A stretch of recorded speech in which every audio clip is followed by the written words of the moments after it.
Okay, first up, some housekeeping. If you check the show notes, it'll include a link to a publicly available entry on the Patreon page for Arkle Studios. In case you missed that, I am in fact ending Rants vs. Zombies after the next batch of episodes using the current video that I have. Probably get maybe 2 or 3 episodes, including this one, out of it. I go into why in the blog post, so just go ahead and check that out. And now, on to the topic of the video. A few months ago, or at least I think it was a few months ago, linear time has kind of ceased to have any meaning in this era, the topic of the movie Garden State came up. And, you know, I'm aware of how problematic it is with all the Manic Pixie Dream Girl stuff. But there's one aspect, one criticism of the movie that I think is actually not fair, and that's what I want to address in this video.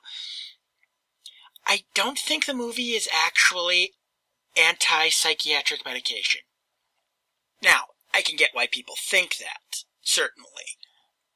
But, if you remember the movie, as well as I certainly think I do, I could go back and rewatch it, but little side note here, I've actually had a bit of an issue with rewatching movies over the past several years. I think maybe in the last 2, I've rewatched a movie like maybe 10 times. I don't really know what it is. I just have trouble bringing myself to watch a movie that I've seen before unless something prompts me, like a Renegade Cut episode or whatever. But that's beside the point, so that's why haven't gone back and just rewatched Garden State to prove this. But in the movie, when the Zach Braff character is talking to another doctor and he mentions that his prescription was written by his father, the doctor says pretty clearly that that's kind of a big no-no, that you're not supposed to do that. There's a clear conflict of interest and all that. And at the end, you know, Zach Braff's whole thing when he's talking to his dad is just like, you know, you need to let me feel even if it's the bad things. And again, if this was Zach Braff's intention, he should have made it clearer. I won't defend that bit.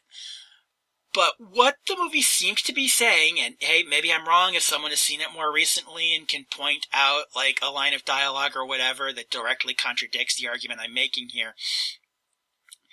What the movie was saying wasn't that no one should be on medication, it's that the main character, at the very least, might not have needed to be on medication.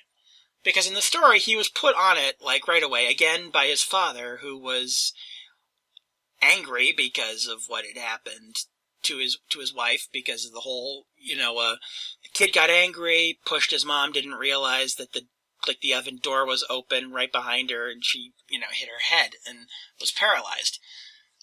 And it's like, you kind of get where he's coming from here. The Zach Braff character, I mean. It was inappropriate for his father to have been the one to put him on medication and to keep him on it for so long without actually, you know, doing actual work. I'm doing a bad job of expressing my point here, I think, because I'm recording this late at night and have a bit of sore throat. But I do want to get this last batch of Rants vs. Zombies episodes out while it's still 2020. So yeah, I mean, that is basically my whole point. I don't think the movie is quite the anti-medication kind of thing that a lot of people think it is. It's not like the ending of As Good as It Gets, where it's like the whole love can cure OCD bullshit, or like Silver Linings Playbook or something like that. Because, I mean, even towards the end, the Natalie Portman character, again, the whole Manic Pixie Dream Girl thing, I understand the criticism there.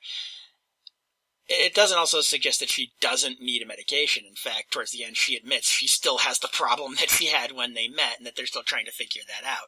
So, again, you know, it's been a few years since I've watched it. I've honestly listened to the soundtrack about 10 times as often as I've seen the movie. But,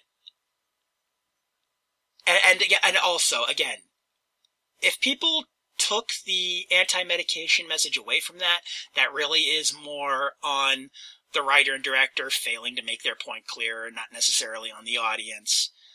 But yeah, so yes, that is yes, so that's the point of this Rants vs. Zombies, a thing that nobody particularly cares about anymore. Because honestly, how many of you had thought about Garden State recently until you saw the title of this episode, unless you were involved in that Twitter thread? I think Film Brain was part of that. So yeah, that was my milquetoast defense of Garden State.